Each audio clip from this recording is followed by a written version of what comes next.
I'm Dr. Char Sample. I work for Idaho National Laboratory, and I'm the Chief Research Scientist of the Cybercore Division. So a few words about the Cybercore Division, since that's where Eleanor and I both work.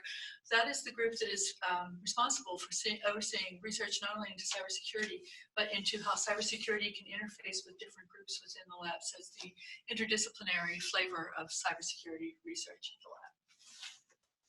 Okay, moves it down. Oh, what are you looking for? Want to change to the next slide? Oh, just with the mouse. There we go. Yeah, I didn't see the mouse down there. There we go. Okay.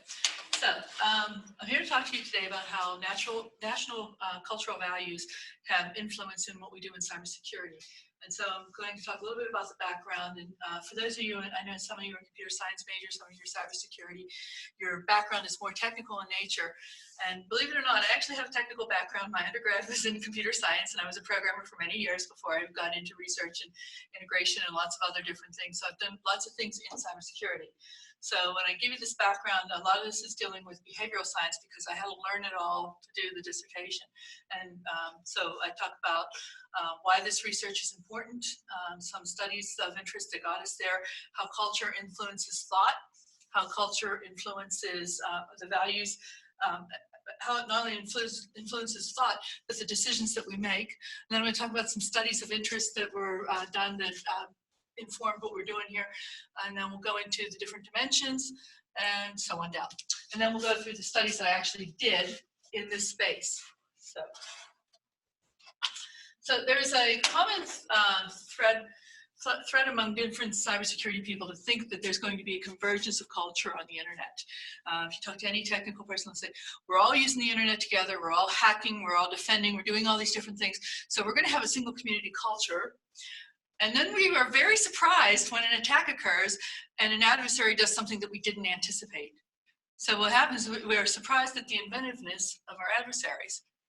Well, because they think differently. Why would we be able to anticipate everything that they're doing? Similarly, we think differently from them. So why would they be able to anticipate what we're doing?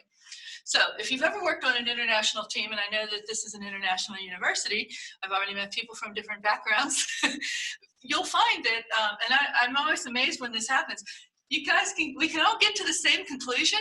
It's just that we get there on different paths to get to that same endpoint. And it's kind of interesting watching how other people think from different countries and whatnot, and how they can break down a problem and formulate what the plans are to go forward. And that's kind of what we're looking at here.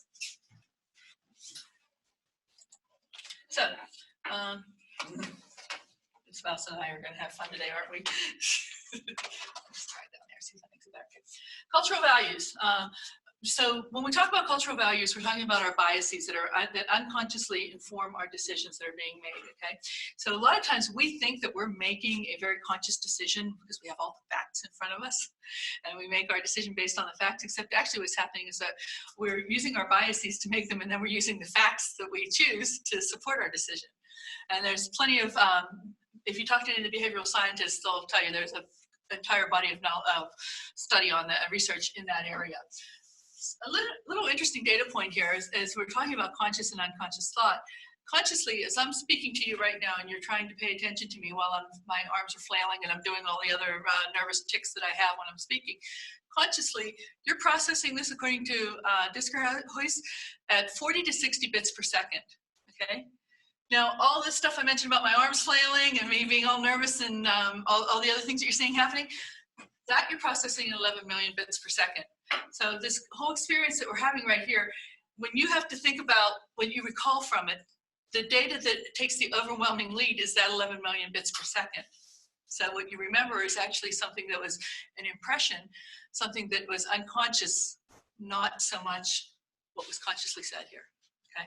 You'll still have some conscious takeaway because it is 40 to 60 bits. So, but it's just when you have to recall it back and you remember the talk in general, you'll be overwhelmed by that data from the 11 million bits per second. So we can spot cultural biases in others, but not ourselves. So it's actually kind of funny. I'm pretty sure I see some smiles going on in the room as soon as I said that, because we've all done this, right? I was out to dinner with some friends of mine back in England, recently when I just started my fellowship, and I was telling them it was kind of like, for those of you who are old enough to know, I said it was kind of like having dinner with Professor Higgins, right? And for those of you who are not old enough to know, Professor Higgins was from the movie My Fair Lady. He wanted to take a little shop girl or flower girl, whatever, and make her into a fine lady. And he really felt that if only she would just think the way he thought and would behave the way he thought she should behave, he could make her into this perfect lady. Well, it turned out he could make her that way on the outside, but she still was her, she didn't change the essence of who she was on the inside.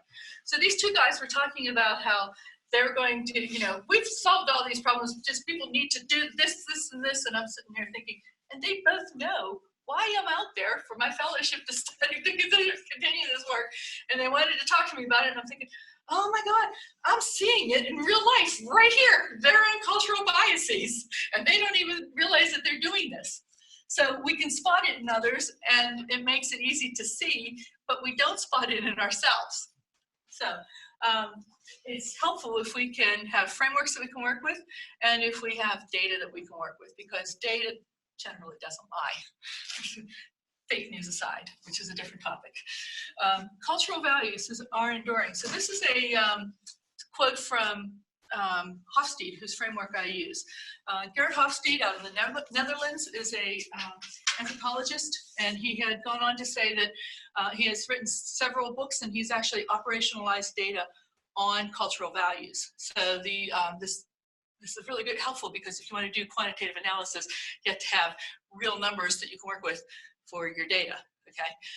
You can't have the typical, you can, but it's less exciting when you have the typical Likert scale. But here he has like the whole scoring of countries from 0 to 100. So now I have something I can work with, the actual values I can work with for each of these countries. So he actually said, he was the one that said cultural values are enduring. And when you think about it, they actually are. So Sid Ming and I had a conversation the other day about cultural values, when we were talking about eggs and bananas and things like that. But truth is, when we think about culture, somebody else knows about eggs and bananas, I see. When we talk about culture, we have this notion that I'm my own person, and I have my own set of values, except where did you learn your values? Probably from mom and dad, right? You learn them in the house. Then as you're little children, you go out in the neighborhood and you play with the other kids in the neighborhood. They have the same values because you're all in the same neighborhood. So y'all are reinforcing those values. Then you go to school, education, grade school, all the way up through high school, reinforces those values to make you a productive member of society. Then you get out, you go to college. Sometimes you meet people with different cultural values, and you find that interesting. But your values have already been so far formed in you. It's, you're going to find that you may adopt certain aspects of other cultural values, but you don't necessarily get the full deep down values that we have. Okay, and even if people do moderate their values a little, they find that when they get back to the home environment, they revert back. So you also, which is probably why some of us don't go home again. So the cultural values, then you meet someone else who typically shares your values. You get married, you have children, you reproduce, the values go on. That's why we say they are enduring. Now, when we change the environment, we go somewhere where the values are overwhelming, say like if you're an immigrant into another country, they do find that over several generations, this does moderate out. And as someone who's, I think I'm like 3rd or 4th generation, I still hear a lot of the old sayings from my ancestors when things, especially during times of stress. Okay, so technology might be universal, but thought processes are not, and that's what we really kind of want to tap into. Why? Because when we're looking in cybersecurity and we're talking about how people do things and why people do things, and particularly in threat intelligence, you have to understand how they think. And we always, you'll hear a lot of times, especially those of you who were in the exercise this past weekend, you got to think like the attacker. Except the attackers think, there's all different ways the attackers think. So I would challenge that and say, I think what we really want to do is understand what the attacker values. And I'm a little bit of a heretic here in our field, because a lot of times we say we just want to keep them out. And I know the exercise this past weekend was about keeping them out. Actually, I like to say, maybe we let them in and we get to a certain point and we engage them on our terms so that we can learn even more about them and take care of them, repay the favor in kind, as I like to say. And I'm not devious at all. Okay, so background here. Wanted to do some evidence-based research because one of the things that, while I do recognize that behavioral science is a huge growth area in cybersecurity, there's a tendency when the technical people read the reports, I'm not going to name any names there, CrowdStrike, and when they read those reports, they put their own views on it and they say, oh, this is why they did something. Now, I absolutely, if I hear somebody say that a group of attackers, especially not in their own country, is motivated by something, I pretty much dismiss it out of hand, right? Because I'm thinking to myself, how can you possibly know what is motivating somebody 3,000 miles away, or 6,000 miles away, or 12,000 miles away? There's a lot of time for any of you who have, since you guys, this is tends to be a bit of a younger crowd, but I think there are some parents in the crowd. For any of you who are parents, you'll watch your child, somebody you've watched grown up and you know probably better than most people, do something that is outrageous. You say, what were you thinking? Right? And they'll say, I don't know. Right? And sometimes even you'll look back at a decision you made a while ago and you say, my God, what was I thinking when I did that? Oh God, I don't know. So yeah, we're going to sit here and say we know what somebody's thinking several thousand miles away from us and why they're doing something. I would say that we want to understand what they value because that helps inform the targeting that they're doing. And if we understand what their values are, we can either encourage them a certain way and lead them down one path, whether it's a honeypot or a honey net or something like that, or we can thwart them and frustrate them. Or we might do something in between, like disrupt them and see how they respond when we disrupt them, okay? So if I just go ahead and take the easy way out and say, oh, they just want this server because they want our money, or they just want this server because they think this is all the goods, I'm missing this whole other side of what I can do in threat intelligence with the adversary. So in order to do that, I need data, lots of data to do this. Cyber domains. So we're talking about the cyber domain in general, and this is it's a very unique domain, and this is actually part of the reason why it is a great domain for deception.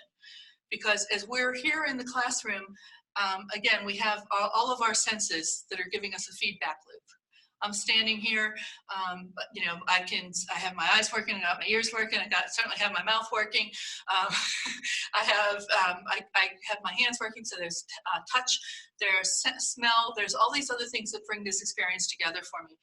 When you're in the cyberspace, you only really have two senses working, right? You got sight and sound, and it's mostly sight that's working. So what happens to these other senses? When senses are blocked out, something else has to fill in the blanks when there's any information that's missing. A lot of times what's filling in the blanks are our biases. So because of these unique sensory characteristics in the cyber domain, we can look and say, oh, well, maybe I can either, again, manipulate them, or I can learn how to understand them and help assist people learning what they need to do and how to fill in that blank accurately. Gerd Hofstede, whose framework I use, Culture calls it software of the mind. Again, I mentioned my undergrad degree was in computer science, so this kind of resonated with me. And you think about software, how it actually works when it's working and not being broken. So when it actually works, software is it can be a beautiful thing, right? You give it the input, it processes, it gives it out. You know, there's not much variance in what it does because you're giving it the same inputs all the time, or the variations of the same input. However, when software breaks, much like when the mind breaks, we have some interesting outcomes that are a little less predictable. Based on cultural background, people literally see the world differently. I really like this quote from Nisbet. So Richard Nisbet is the other anthropologist whose work I rely on a lot. So I use Hofstede's work to actually help me get the bins going, and then Nisbet to help explain what I'm seeing in the bins. And Nisbet actually has a book, The Geography of Thought, and he talks about the difference between East and West cultures and how people from Eastern cultures tend to learn the world in objects, and Western cultures learn the world in objects. Eastern cultures learn the world in functionality. And we'll get a little more into that when I start talking about more about NISBET. But because of this, we do see the world differently based on where we're from. And then finally, Dominic Gus, who was really helpful in pointing me towards Hofstede's work and some of his own work, and has looked at how decision-making in dynamic situations out of, I believe he's out of the University of Central Florida, but he actually spent time with me very early on, and he gave me some of his papers, and he was really helpful. And he said, you know, culture does influence how we see how we perceive a problem, how we come up with our solution set for the, you know, the formulation of our solution set, and how we actually make our final selection on that. So why this research? Why this as opposed to maybe looking at letting the psychologists take care of this? Why culture instead? Well, because psychology is dealing with the individual, right? We're looking at groups of users. So when we're talking about groups of users, we're talking about sociology. What I really want to do is not use this necessarily to predict how a specific user will act, but if I know a user is from a certain country or has a certain set of values, to be able to respond accordingly to those values and come up with a tailored response to their behaviors. So what I want with the cultural values is really understanding how, what are the norms in this space. So sometimes if you think about, even like if you know different attackers that you've worked with or even different defenders, how you've worked with them together, somebody may say, a particular attacker say, I think I'll do this. Actually, here's a good example of one. We're all familiar with the case where UK and America broke into the ISIS site on how to make a bomb, right? And they changed, one of the countries wanted to just take the site down. I think it was the US just wanted to knock it offline. And the English said, let's not knock it offline. Let's do something fun with it. And they changed how to make a bomb into how to make cookies with your grandma. So, and then you went to, when all these would-be jihadists went to the site, there's an old Cookie Monster up on the site there showing them how to make cookies with grandma.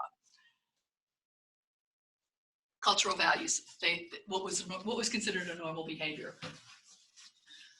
We already know that nations behave differently, and we know this because anyone who's done any work that supports any threat intelligence research or in the intelligence community in general, they have this thing called TTPs. We always talk about the TTP folders. TTPs are tactics, techniques, and procedures that adversaries use. And we'll say, well, you know, pull that. Say, here's the TTP for Cozy Bear. Here's the TTP for, and you pick whichever group you want. And they have these little, it's like a mini dossier. Problem is the TTPs don't even have a unifying framework because they overlooked culture. We also know that there's been a rise in work on the human-machine interface, particularly in the decision science space. Because decision science is a hot area. Cognitive neuroscience is a young field. When we're talking about the nervous system, what are we talking about? It's ones and zeros, on and off, nerves get stimulated and not. Very similar overlap to what we see in computer science. Bit is on, bit is off. So there's a movement to try to understand more about this and try to get that marriage between the human machine and understanding how humans respond in different places. So the Defense Science and Technology Lab, which is UK's DARPA, they actually had this user reactions matrix. It's been renamed something else now, but and they handed it off to, it was a joint US-UK effort, so they handed it off to Johns Hopkins APL, and those guys now have that matrix. And what they did was they looked at all the different studies that have been done in the space, and they said they wanted to understand how different users respond when there's a disruption, when data's been destroyed, when all the different things that we associate with an attack: deny, deceive, disrupt, destroy, and deter. So they looked at all the studies that had been done to date, put them into this matrix, and they said the ones that we really value the most are the empirical studies where we have quantitative findings, and the ones that we value the least, of course, are the case studies, because case studies, while they give a lot of depth, they tend to, you know, it's very hard to abstract them up for a larger population. But when you have quantitative analysis over a larger population, now you particularly one of the reasons why data science is so popular right now is it doesn't take much to abstract to the population in whole. So when they did this, they actually, I was quite flattered they included some of the studies that had done in this space, but they were most happy to tell me that they decided for the framework that they wanted to use for cultural values was Hofstede's framework. So I was like, hey, I got one right because I'm not a sociologist. And those were the behavioral scientists that actually made that choice. So what's the outcome, the desired outcome? Well, obviously, we want better insights into the actors that we're working with. It's, you know, we don't want to waste our resources. Again, on the technical side, if you're an engineer, you never want to over-engineer a solution. You want to engineer it perfectly. So when we try to do some of these solutions in cyberspace, you'll hear, well, you have to lock down everything. You have to do this, this, this, and this, or we have to attack to this level. Well, sometimes we're over-engineering when we do that. So, on to the next. Some foundational cultural studies. I know this takes a little while getting there, but we'll get there to the fun part. Hofstede's original study was done in 1978 using the IBM employees. One of the complaints about his study was that, well, it's not a really good representation of different cultures because it's all engineers. Well, that was lucky for me. That's exactly who I'm interested in. I'm looking for the people who are technical in background and are doing attacking and defending behaviors. So check that box. People said, well, he only has, he started off, he had 78 countries, I think, or 72 countries, something like that. Nope. Bond added to the study, added another dimension also, brought in more countries. The matrix is now up to over 100 countries, and he updates it every couple of years. And while Hofstede himself is quite long in the tooth, his son took over the business too. So his son is now actively involved with it. And his son, believe it or not, was a computer scientist too.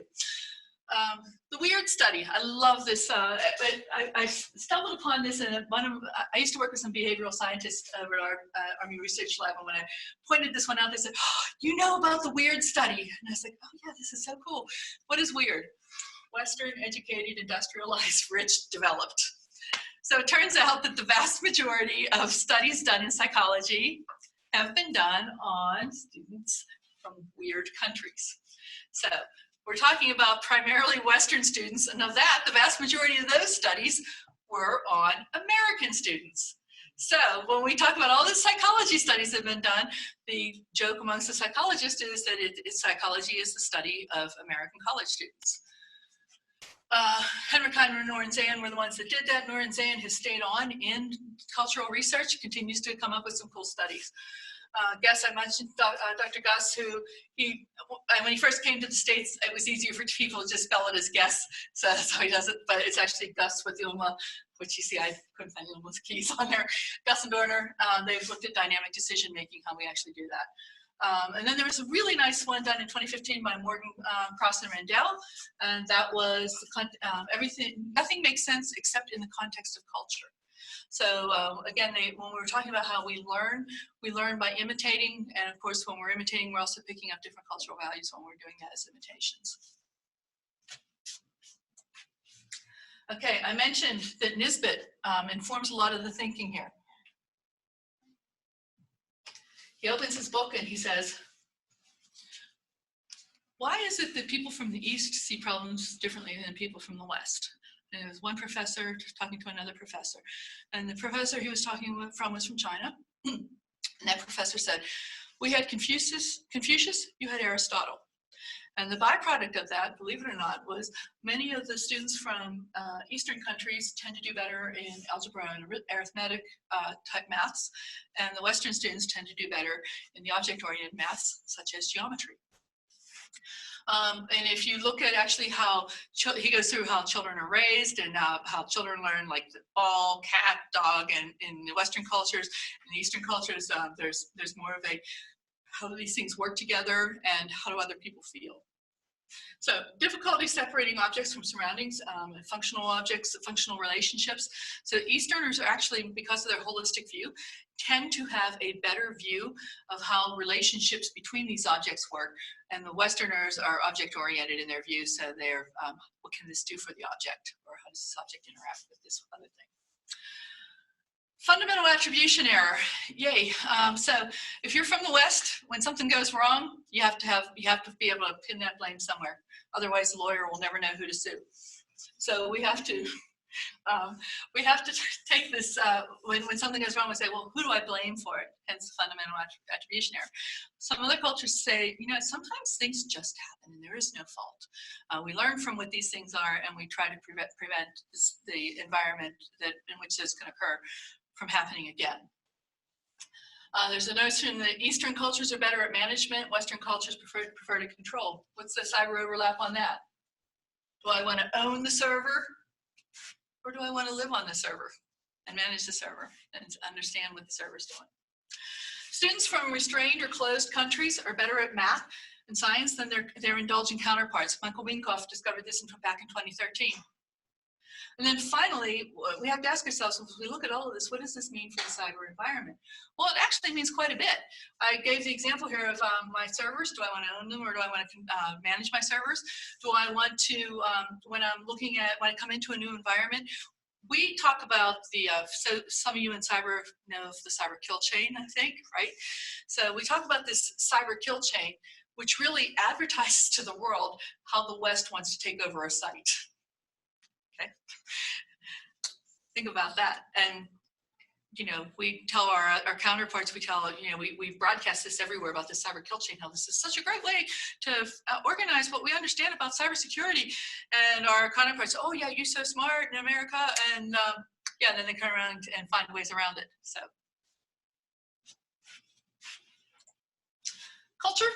cultural values.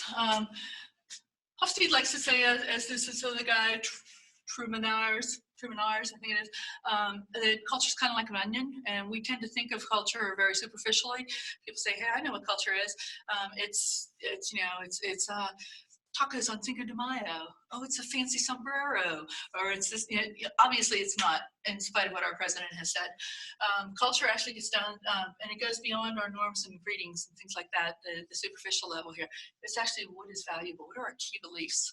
What drives us? What makes us make a decision and say, you know, that we're comfortable with? So where it fits in everything, we have up top here in this little triangle, so we have culture right here in the middle, right? Up top we have personality. That's where psychology comes in. That's looking at these, that's specific to the individual. And much of what we talk about in psychology is inherited or learned.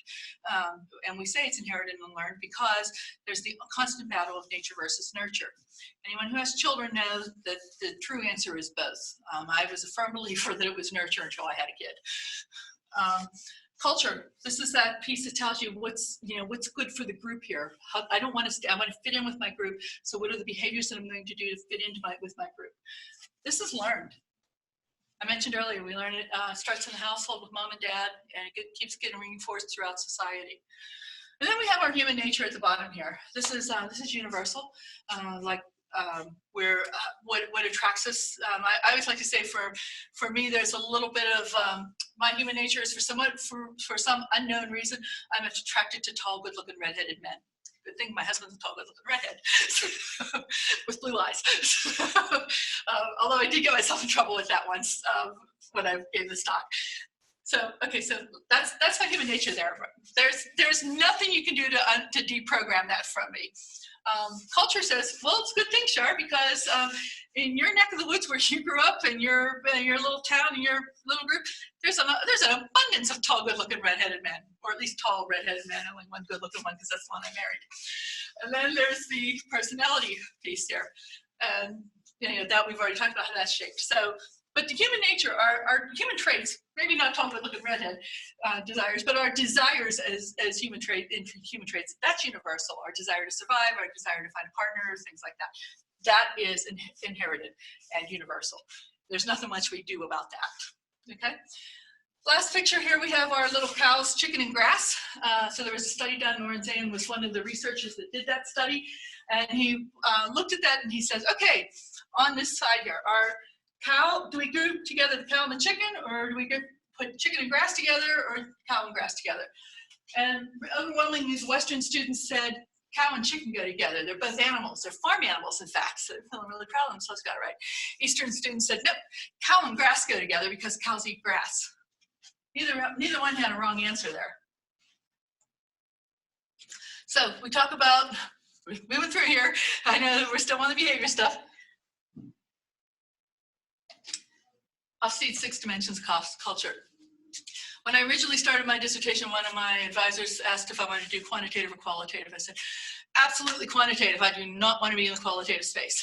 So well, you better find somebody that can operationalize data for you.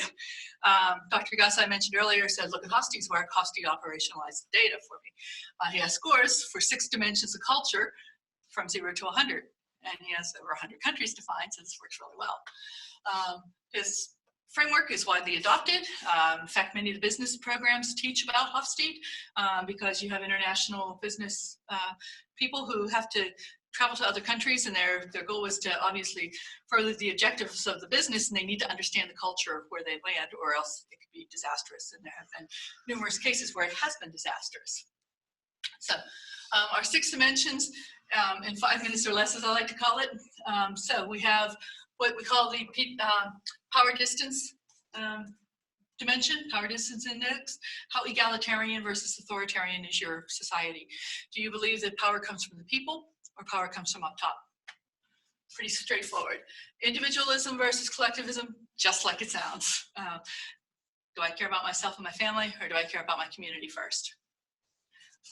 Masculine, feminine, Hofstede likes to say this is the misnamed dimension, because as soon as you say masculine and feminine, people already jump right to manly men and girly girls and say, oh, if you're from a feminine country, you must not be all that masculine. That's not really true. But what happens if you're from a masculine country, we're talking about how we define conflict resolution and how we actually behave when we disagree on things, and gender roles. So classic example here on conflict resolution, I might say if I'm from a feminine country, that doesn't mean I'm not going to blow you up if we're in a war. What it means is I might be a little deceptive about it, and I might say, let's negotiate while I'm amassing the troops behind me. The uncertainty avoidance. This is probably one of the most interesting dimensions on the whole group of the 6 there, because this is how you deal with something that is unknown to you or new to you. Do you fear it, or are you curious about it? Now think about that in cybersecurity. I see a new attack. I see a new attack campaign. Do I fear it? Do I shut it down? Am I curious? Do I learn about it? Am I curious about who's behind it? Do I learn about them and try to figure out how I'm going to counteract them, instead of making it more like a chess? Do I make it like a chess game, or do I just make it like, I don't know, Battleship or something?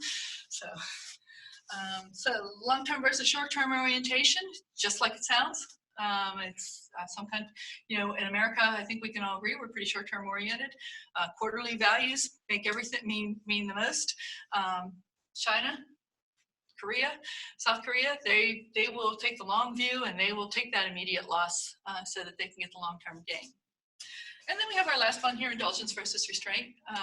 This is kind of a fun one too. This is how serious or close to the vest you play it, or how celebratory you are. You can see a lot of that, interestingly, is soccer games, right?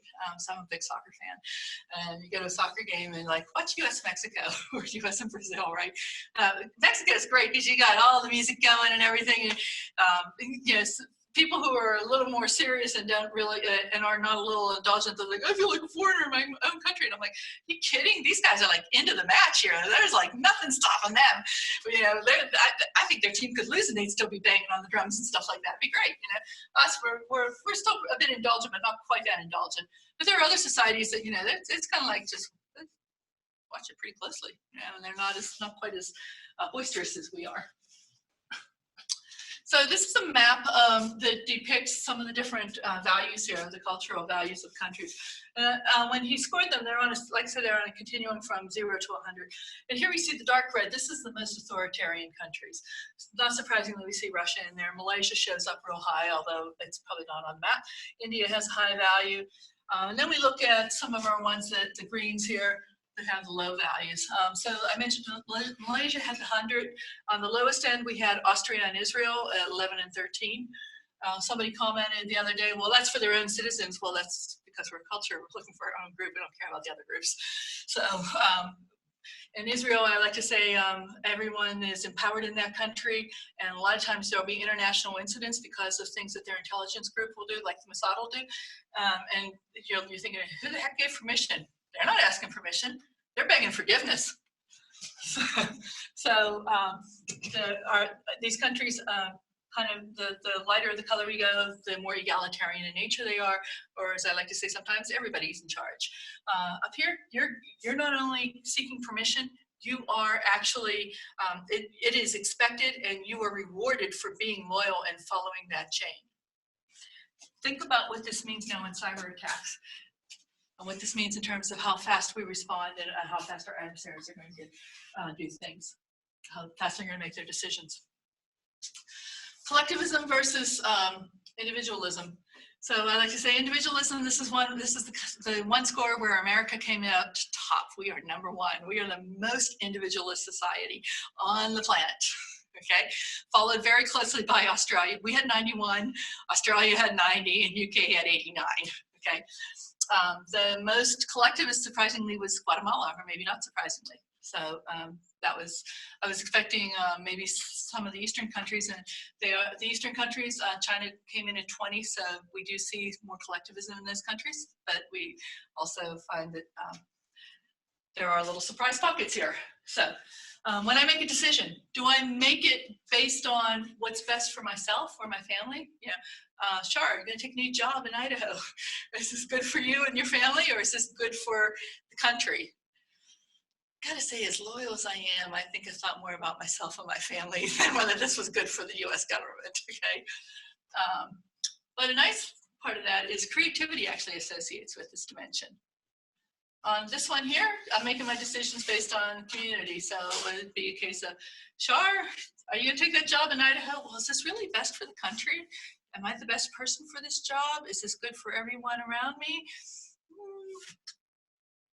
Well, I think I'll let my own biases take over and say, yeah, take that job because I'm still an American with individualist ones. But I might have actually said, no, I'm really not the best person for the job. And here's a person I highly recommend for this job.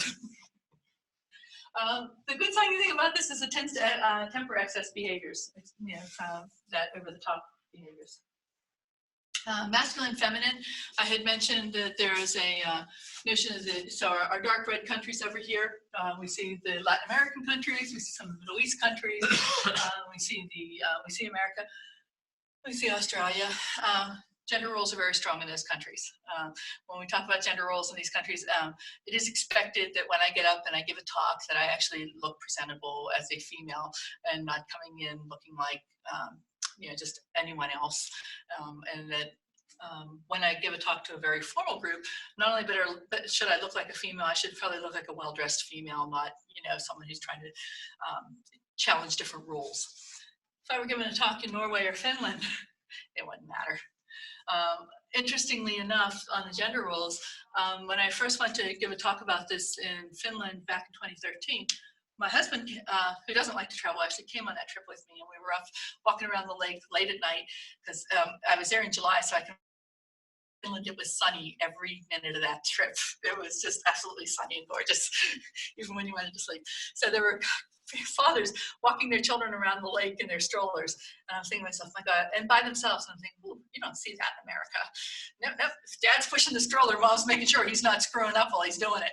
So, or he's doing, you know, he wants to look manly when he's doing it, so he has to be jogging or something when he's doing it. Or actually, he's not even jogging when he's doing it. He's still pushing that off to Mom. When we talk about what they do in conflict, though, look at Russia. They're not real red. They're kind of on the pinkish side. What does Russia do when they get caught, besides deny? Sometimes they'll say things like, oh, we don't accept that. Let's negotiate. Let's talk about this, and let's see what kind of deal we can make. Now, they're negotiating in bad faith if they're Putin, right? We know they're negotiating in bad faith. But, you know, again, that time to amass and do what they want to do. It doesn't mean they're not going to be violent. The conflict is resolved directly on, like, so China gets caught. What does China say when they get caught hacking? Anybody follow any of their stories? It's usually something like, so, what are you going to do about it? It's a masculine response, okay? So, uncertainty avoidance. We have our dark countries. Now, an interesting thing about uncertainty avoidance, and this also has a really nice cyber play to it, is precision is very valued in those countries. So when students are taught growing through school that, you know, we teach in America, because we're a low uncertainty avoidance country, we teach that sometimes there are more than one right answers to a question. So there's more than one way to get to the server. There's more than one way to break the egg, right? Break the network. In this one, we're saying precision is a byproduct because there was only one way to do it. So you learn how to do something and you learn how to do it precisely.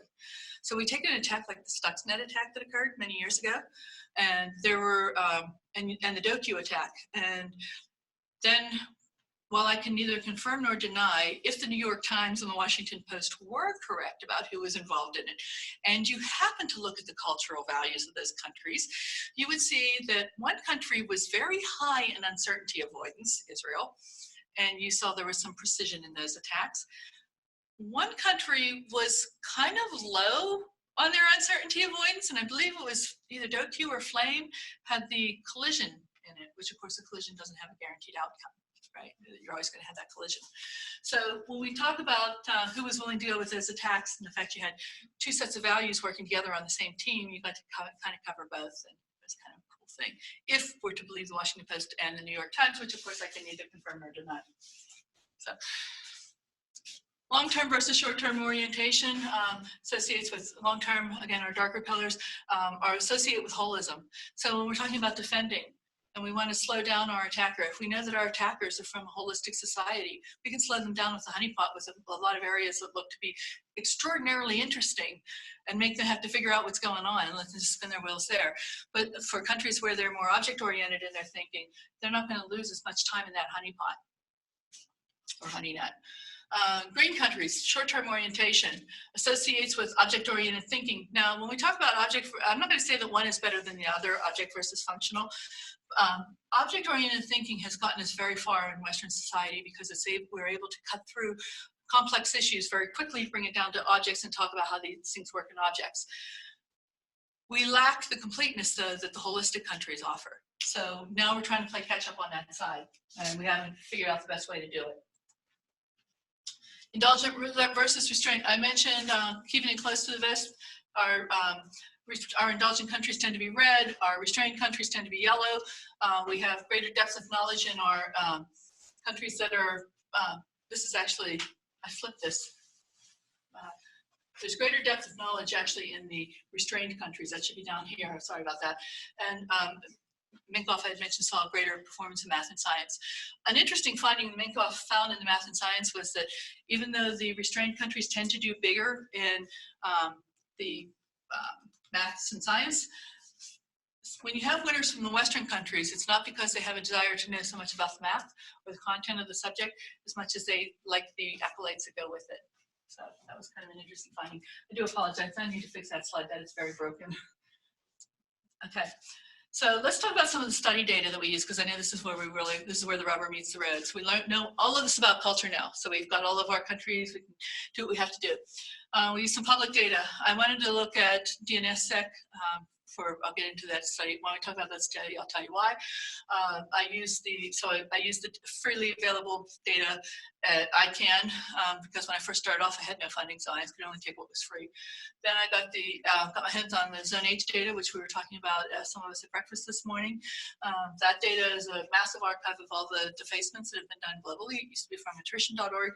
It became Zone H. There's a lot of information on that. And then because we're dealing with numbers, we have to be able to quantify, to normalize for the population. So Internet World Stats comes up with their numbers every year on the internet usage in every country. So here's some examples of some Zone H data.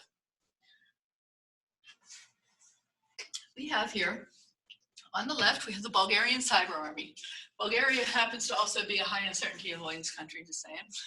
So they just get right to it. And it's funny, I like to say the Bulgarians are not unlike the Russians in some respects, in that Russians, being a country where humility is actually valued, if you notice with the Russian attackers, a lot of times what they'll say is they'll let you get your credit if you're bragging about what you can do in your country.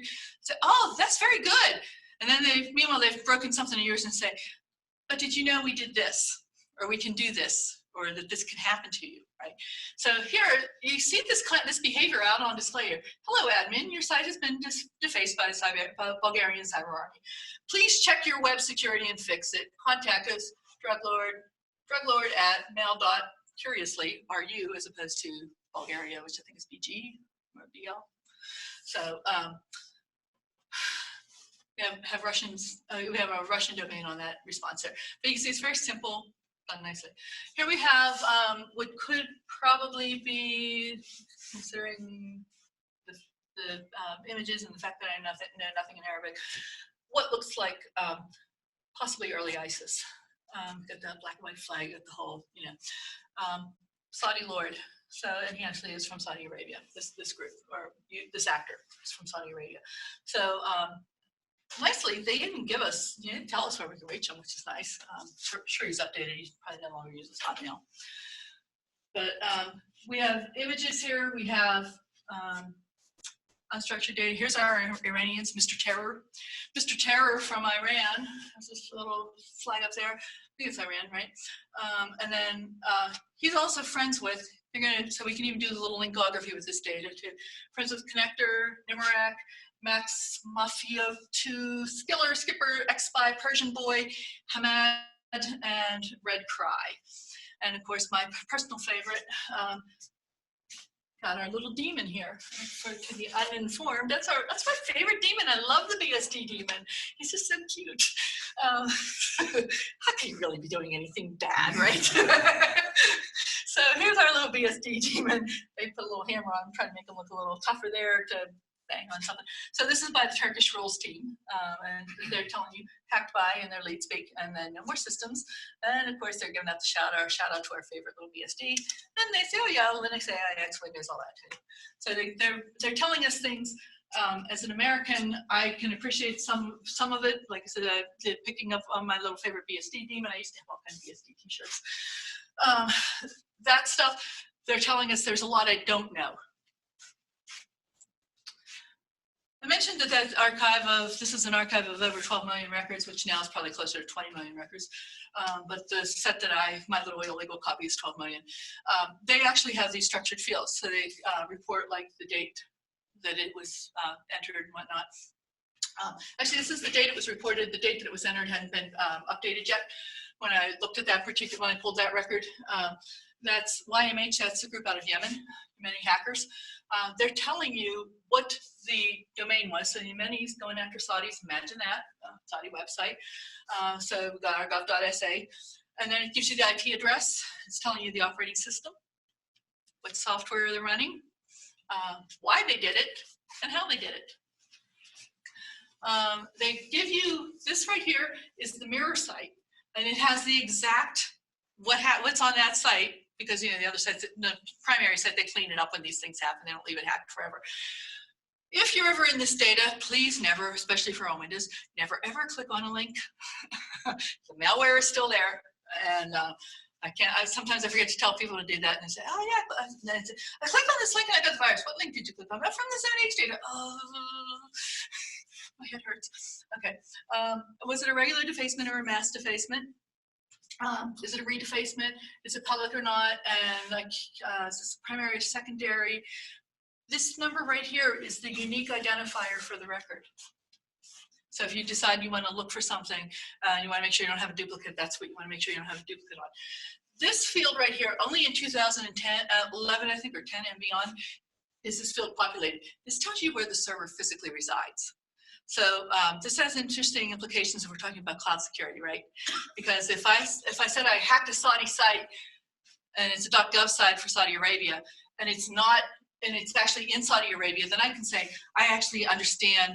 There's a very good chance that Saudi Arabian citizens were the ones administering that site. Not 100%, but better chance of that than if it's in the United States, where it's probably being administered by Amazon or Microsoft or whoever owns that cloud. So why is this data interesting?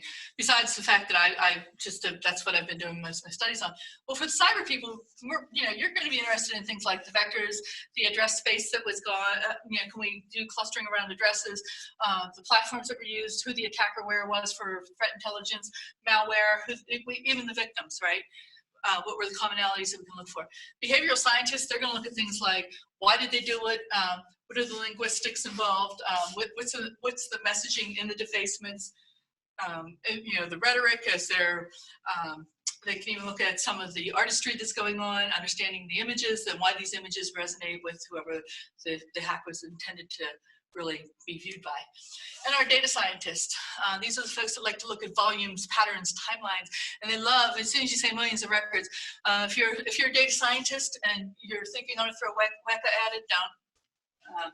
Some people have already tried it and they don't get, you get some findings, you just don't get the good insights out of it, because a lot of this data, the part that is the unstructured data, that's where the real value is, and that needs to get labeled, and that's not in meta fields yet. So here's our guy Tunavato, with his amber eyes, okay? It's a little disconcerting there, but Tunavato, when I do my work, I just want to know what country they're from. So I just slap the country and it's the first field, so I can just parse on that, right? So in this particular case, Bill Halleck from the University of Warwick was really helpful. He was, we only use open systems intelligence when we go to attribute an attacker. So making sure that we have at least 3 points that can verify that they are, that appear to verify they are where we think they're from. So Tunavato took some time, but Tunavato, he was after the Brazilians, and it turns out he is from Paraguay. Bill went, because a lot of times once you get these groups, you know, you can look them up. They have Facebook pages, Twitter accounts, Instagram accounts, all of the different apps that are out there. They have social media. They have their accounts, and so an interesting thing that Bill also discovered when he was helping with some of the work was he was looking at some of the Saudi groups, and he found out that they're very into auto cars, right? So he went to some of the car websites where people were talking about the cars that they liked, you know, like the car groups, right? And he learned more about the attackers by doing that. Okay, so that's kind of where we want to go. Take some of this data is be able to learn more about the attackers, so that we can add more labels to this to the structured fields here, and then we can do additional processing. But because I have limited funds, or I had limited funds when I was doing these studies, sometimes I had no funds. We just went with what's already been done. So first study I did, I have to tell you, back in 2013, right when I was getting ready to defend, they had all of us from the cohort, all 5 or 6 of us, do mock presentation, mock defenses in front of our classmates, right? And so we all had to present what we were doing. As luck would have it, one of the guys in the audience, who turned out to become a really good friend of mine, said, Char, I love this. He worked for Cisco at the time. He's like, I don't even want to do my dissertation after this. This is what we need to be doing. And he's like, I'm going to do further research with you. I will be your coffee boy if you will just let me research with you. It's like, yeah, because I have so much money. You can not only be my coffee boy, you can be my second author. You can be the first author. I don't care. Yeah. So his name is Andre Karamanian, and so I affectionately call him Dr. Dre. And so Dre and I, when we did our first study, there was a conference on social media. I wanted to go to Brighton, and it was in Brighton, UK, so it kind of seemed like a good fit. So we said, let's look at Facebook, LinkedIn, and Twitter users using our cultural overlays and see what we learn. And so that's what we did. And what we found was that we wanted to look at the technology adoption rates and associate them with and what we noticed was that we wanted to see how they came up with what we'd seen in other areas of behavior. So Sanchez, Franco, and I can't remember who else was in that study. There were like several names, like 10 names or something in that group there. They had done a study, and they had found that technology adoption rates and uncertainty avoidance had an association. They found that the higher you were in uncertainty avoidance, the slower you were to actually adopt new technologies. Makes sense. However, Hofstede also noted that some cultural values, typically with masculine and feminine, are information seeking versus others who are information sharing. So masculine cultures tend to be more information seeking. Feminine and collective cultures tend to be more information sharing in nature.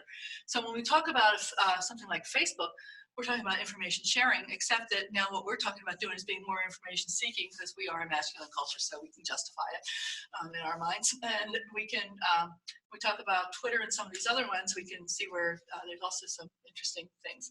I will point out too that we talk about LinkedIn, and it's not surprising, we're talking about how we get ahead. This is, you know, how we use this as a recruiting tool, how to help find jobs and things like that. So you would expect there to be more individualist on that.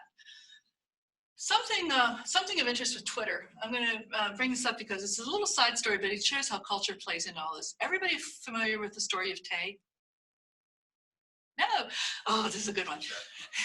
Yes.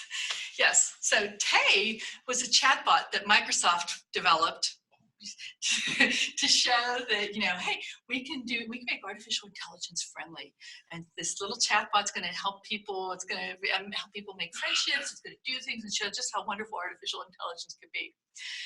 And Tay was trained in China. Now, remember what values we said associated with Chinese values. Collectivism so is a big one. So even though they tend to be a little more confrontational, if you're training a chatbot to be friendly, you're going to train it to be more collectivist in nature. So they released Tay on the internet, put in a couple of I think they put it on Twitter, and I forget what other, they put it in a couple of private rooms there, and they had to pull it off within, I think it was either 30 or 45 minutes they had to pull it off. It became racist.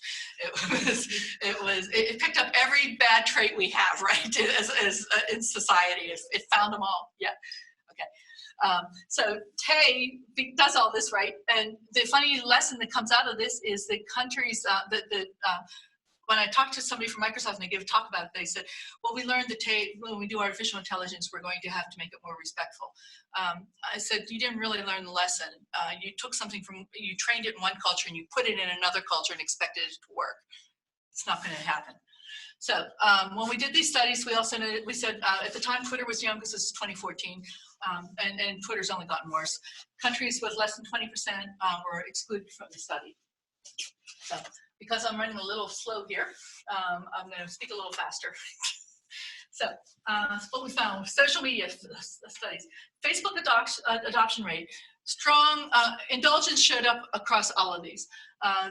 When you see this number here, this 0.064, that's actually the R value.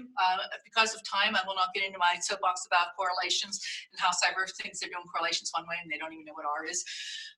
This is a strong correlation of 0.64 when we're talking about human behavior, and it associates with indulgence. Remember I said Facebook information sharing, there's your moderate collectivism, and short-term orientation. We have people just want to tell you every little thing that just happened, and keep that bit by bit going. LinkedIn, egalitarianism. We had a moderate correlation there. Also with indulgence on LinkedIn, hey, I want to get that best job, so I'm going to go ahead and I am a little more indulgent. I care about myself too, which is also a bit of the individualism, but didn't show up on that, didn't have enough on it. And again, indulgence. Twitter. This was an interesting one. Twitter, we didn't have enough data on at that time, because this is back in 2014 that we could do a nice correlation. So we had to do a Mann-Whitney U-test comparison. And Mann-Whitney, we're always shooting for that. What's that point? 5% or less between the two groups. We looked at the groups of users and non-users from Hofstede's data, the adopters. So we found a slight masculine. I suspect now it's a bit more higher on that, and certainly indulgent. So we got 5% and 1% on there. DNSSEC, I mentioned we want to know a little bit about defending. So, and I also mentioned I'd tell you why. Well, I am a DNS junkie, actually. I still like to go look up things on domains and look up who signed their domain, who's done what, who's used what key to sign their domain, and things like that. So I was also involved with several DNSSEC initiatives back in the day. So the goal was just to get some basic information to see who is actually running DNSSEC. For those who don't know what DNSSEC is the domain name system security extensions. And what you do is you digitally sign your zone, and if you play with other people who have digitally signed their zones and you share your keys, you will know who has good zone data and who doesn't, because you can validate their zones. So the first thing you have to do is sign your zone, and that's just being a good net citizen. Who does it? Well, it turns out egalitarian, individualist, long-term oriented countries overwhelmingly did it. That's what those numbers are telling you. They didn't have to ask permission to do it. They just went out and did it. When I had first defended, I went to IARPA. Actually, after I was working at CERT at the time, Carnegie Mellon, and they said, well, this isn't really what we do. I said, well, don't you think we could do it? We're not interested. Go. As I like to say, they go tell people where they can stick their IDSs. So in fact, I used to tell people when I wanted to get funded, I said, you got to fund me, because if you don't fund this, I just got to tell people where they can stick their IDSs. So anyways, IARPA said, we'll give you some money. We want you to look at a bunch of data. We want you to look at news data because we want to look at kinetic events, like people getting killed, war, acts of war. We want to look at cyber events, and we want to look at the time lag in between there. So they gave me the IQ's database, which used to be FOUO, is now public. I believe it might be housed at Harvard. I had Hofstede's data, he's freely available. Then they purchased that Zone H data that fell on my laptop. We can establish a relationship, the question is, can we establish a relationship between the cultural values and the time delta between cyber and kinetic events? And it turned out that we could. And I looked at 10 years worth of data, millions of news stories. I extracted Hofstede's countries from the news data first, so I could pull that first, pulled by what was officially government and got the non-government actors out of there. Then took the pairings, said, okay, if maybe India and Pakistan are having a go at it, I'm gonna look to see what happened on Indian and Pakistani websites in Zone H. So I'm pulling this all together, right? And I arbitrarily, this was just sheer dumb luck, because I couldn't figure out what interval would be a good interval to go with. So I chose a 28-day interval. It turned out that that was actually a little more than was needed. Most of the activity occurred within probably like 7 to 12 days whenever you had one or a kinetic or a cyber event you had to follow on. 21 seemed to be like, though I had one 28-day outlier, most of them occurred, that bell curve started dropping off after 21 days. Okay, parse the news stories again, parse the Zone H data. The manual the attribution process at that point was manual, which meant I had to look up each of those actors that identified themselves and find out who they were, had they been convicted in any countries.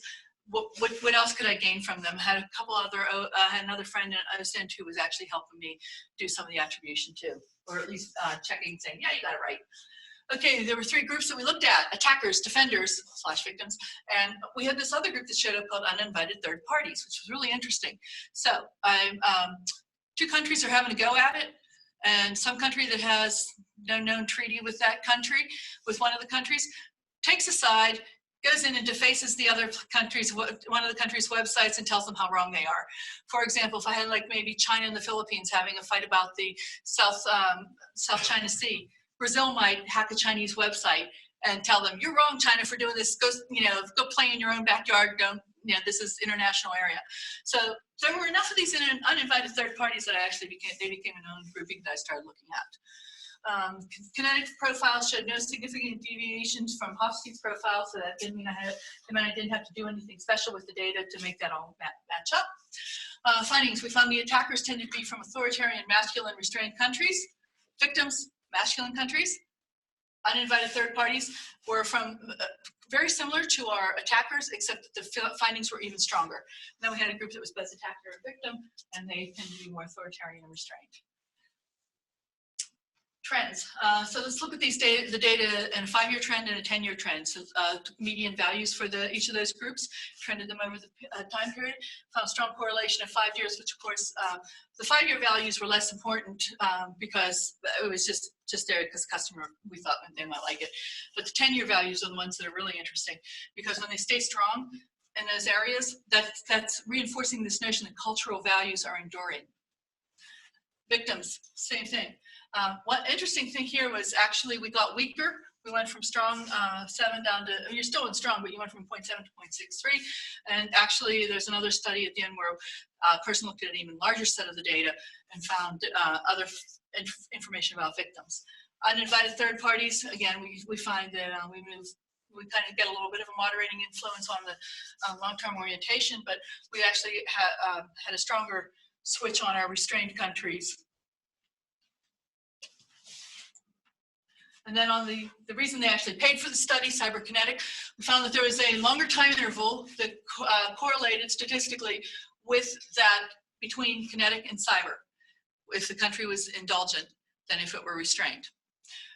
The thought being that an indulgent country will listen to all the views and actually consider the views of all of that when you're trying to make your response. Short term, we saw moderate here on the short term orientation, correlating with a smaller time interval. This dimension here, the indulgence versus restraint, seemed to be the one that consistently hit across every question that we asked. The assumption of the countries leading with cyber was also shown not to always be the case. I was, one of my coworkers at the time when I was at CERT had been briefing the SecDef and said, hey, we believe that anytime there's going to be an attack or there's going to be an action, it's going to start with cyber first. They were basing that on the fact of how Russia has done it and how maybe we do it. Turns out that when you looked at the data, that wasn't the case at all. Philippines actually led kinetic before they went cyber. I believe Pakistan and India. Pakistan, I think, went kinetic before they went cyber. So, you know, there are groups out there that don't even lead cyber. We make that assumption that they do. This is a study that's waiting for a follow-up. Maybe Sun Ming will do it with me. So, yes. So if anyone's familiar with MITRE's groupings of data, their vulnerabilities, they actually have this these KPAC groupings. So they took all the vulnerabilities from CV, crunched it down to 25 different categories. Of those categories, the ones that lined up with what we have in Zone H: zero-day attacks, brute force attacks, configuration errors, DNS cache poisoning, mail, which is kind of probably a bad one to use, password sniffing, social engineering, and SQL injection. The goal here is to come up with baseline findings so that we can draw the regression line for future studies to see how far we come off that line when we look at the non-identified. So took self-identified attackers from the different countries, sorted them out, looked at those vectors, and what we found was, we found that all of these were associated with authoritarian countries, but you do see some variance here on, so zero-day attacks. The people from indulgence, restrained societies, because that's what that minus is indicating, restrained values actually tended to be more likely to use the burn and no day on a website to Facebook. So that answers your question, who does that? People from the, was a brute force attack, masculine countries, not surprising. I'm going to beat that thing. Brute force attack is not a surgical attack by any stretch of the imagination. It's very noisy, it's loud, you're basically trying to crush the system there. And you can see the logs during a brute force attack, they're kind of fun. That a masculine country chose that, it does well, chooses that is interesting. Here also on our configuration errors, same thing, masculine attacks. And what are the things that we, this is one of the ones we constantly say, this is one of the most common ones. Are we collecting data from all the right sources to make that assertion? SQL injection, high uncertainty avoidance, again, more surgical attack, precision. Social engineering, who's our information seeking groups? Oh yes, masculine, and then we have our restrained. Oops. And we have our social engineering victims from 2017. Since I was working with a student of mine, and I said, I'm going to do 4 years because you're taking too long to finish your dissertation. And I'm just trying to nudge them along. Looked at 4 years of these countries, and we found that repeatedly egalitarianism, individualism, long-term orientation tended to associate with victims of social engineering attacks. Now, overall victimhood, though, which is what Mark Lenka, my student, did recently defended, found that masculine cultures across tended to always associate with attacks, of being victims of attacks. Not only did they always associate, they did associate in varying rates, but it was when we looked at the values over the 10-year period, at the median values for those countries that were victims, and we trended it, we found there was absolutely no good correlation on that masculine feminine on it, which again supports that notion that kind of like, oh, I guess we could say once a victim, always a victim, or we could say cultural values are enduring. So all this to say, because I know we're running out of time here, these studies were exploratory in nature, and as you can see, there's a lot of data to work with. There's a lot of questions to be answered, and I'm certainly looking for a lot of help on answering these questions. These studies that have been done to date have been baseline so that we can move into the predictive space and see how accurate we actually are on this. Cyber actors appear to have behaviors associated with their cultural values, and these values do appear to be enduring. They may not be perfect predictors, but they can provide context in our settings, and that's very important, because sometimes we don't know where all the details about our other country, but our adversary, but we can start when we're making guesses. Now we can make our guesses educated. And the reliance on data to inform explanations and behaviors, while relatively new, has been well received by all of these people, US Five Eyes partners and NATO. And the last slide. This dominance of technology over culture is an illusion. Software of the machines might be globalized, but the software of the minds that use them is not. And that is from Hofstede back in 2010. And it still applies today. So I know I've run long, but I am happy to answer any questions, and I'll leave this up in case anyone wants to get a picture of it and needs to send questions offline. So, any questions?